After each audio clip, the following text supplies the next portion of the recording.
Hello and welcome back to the Scottish cottage renovation. My name is Fran and I thought for this week I would give you a complete tour of the property to just show you where we're at, because I know some of you requested as well just to see a full property tour then, just to show you, because we don't obviously film every part every week. So here we go.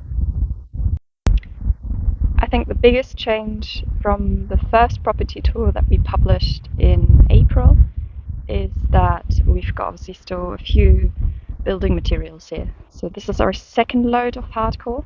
We've had a total load of 30 tons delivered of hardcore. Although we're done now with the indoor area, we will be using that hardcore to do some outdoor landscaping as well. So we've got a few bags from a local builders, merchants, Jusons, of mostly building sand, I believe. So that will be used for the pointing of the house and a few other things. So another really big change obviously you can see here is this massive stack. So we've just had another drop of firewood delivered, and you can see this is how much we've stacked. So yeah, you can see that's quite a sizable stack there, which is amazing. So we're very grateful for that. Come winter, we'll be burning through quite a bit of that, I would imagine. So yeah, in here not much has changed. We've been moving things in and out mostly while we're obviously putting the concrete, because we couldn't have anything inside, so it's a bit messy. But Ben's got his desk set up in here, and obviously all of his access. Show you around. So yeah, so the biggest difference on this view here is obviously we've added a lot more rubble. We are going to get that picked up by a local farmer who's got a hole in his field that he's hoping to fill up in a corner. He's obviously not going to plough that area or anything. He's just going to create that into sort of a wildlife area. So he was saying we could probably get rid of that way, which would just save us a huge amount of cost, which is great. The view around here, you can see there's a lot of trees gone. So in the video last week, you've seen us process the last big Sitka spruce, and before that we felled another 3 smaller ones that you would have seen at the back there. We've taken one of the older stems out that was leaning quite a lot, and this way this area's opened up just a lot, which is amazing. You can still see there's still a bit of rubbish kicking about at the back here. We have been sort of picking away at it. Every time we've done a tip run, we just filled up our little car a bit more, so just trying to really get rid of the stuff. There's still a lot of random items there, but we're getting there slowly. So that's the view from here.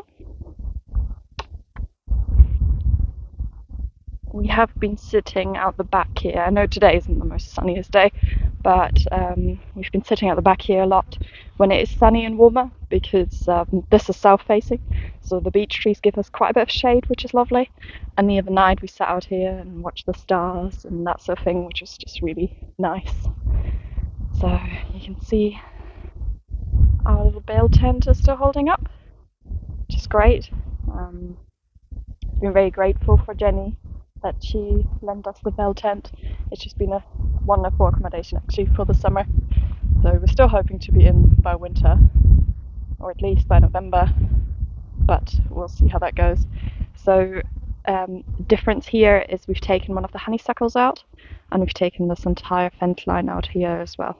So we've just brought that to the tip yesterday. I've pruned back this lilac shrub. I noticed that there is some sort of phytophthora in there as well, so I'm going to keep an eye on it, but if it doesn't get any better, we might just end up taking it out and put something else there. So you can see all these big rocks, they're all from that central wall that we've taken out. Obviously still quite a bit. Here you can see we've excavated around the area where the water comes into the house, but also the grey water comes out of the house. So we're going to use that just to make sure that all the connections are working. We've renewed the connections, and then we will reinstall all the ground and everything here. So the kitchen setup is still very much the same.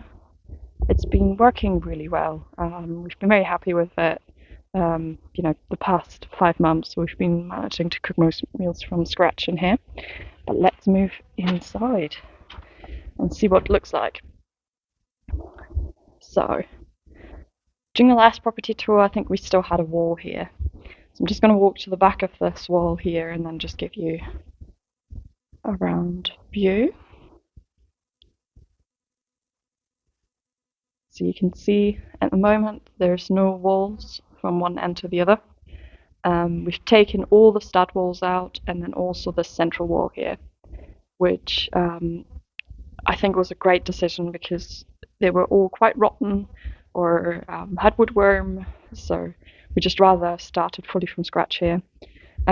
We decided to leave this bit of the wall like this because it actually looks quite nice, and then eventually we will incorporate that into like a kitchen and then also possibly do breakfast bar on the other end. So under here is our stove, which is sitting at its final position already, which is great, so we don't have to move it anymore. So yeah, you can see the water connections that I just talked about coming in here. Our neighbour is currently also doing a renovation job, so he's just dropped off any offcuts of insulation in case we can use it, which is wonderful. So yeah, you can see we've put the vapor barrier up in here. We've poured the concrete. We've put the concrete quite rough for the simple reason that we obviously are not going to live on this. So we're going to put wet underfloor heating on top of this, obviously with insulation, and then we're going to pour screed on top of this.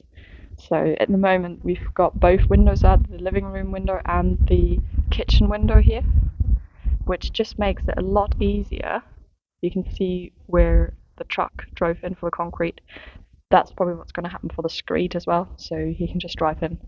Obviously weather permitting, so hopefully it won't be too wet by then. You can see up here, we've just started to use the attic a little bit for storage at the moment, just for a few items. And then in here, we've got the bathroom. So obviously we've taken the door out. If you've watched my earlier video, you probably remember that there was 2 doors and a mini corridor in this bathroom. And you can see now just how massive this bathroom is, which is actually so good. So you can see where our loo is at the moment. So we're just using a camping loo, which we're emptying into our septic tank, which is very useful. So we're planning to put the loo in the same corner where it is at the moment, and then the sink here, and then the bathtub as you come in here, and then the washer dryer in that corner. So yeah, I think this tour has hopefully helped you to see where we're at a bit more. I hope you found it interesting. I hope to see you in the next tour. Thank you. Bye.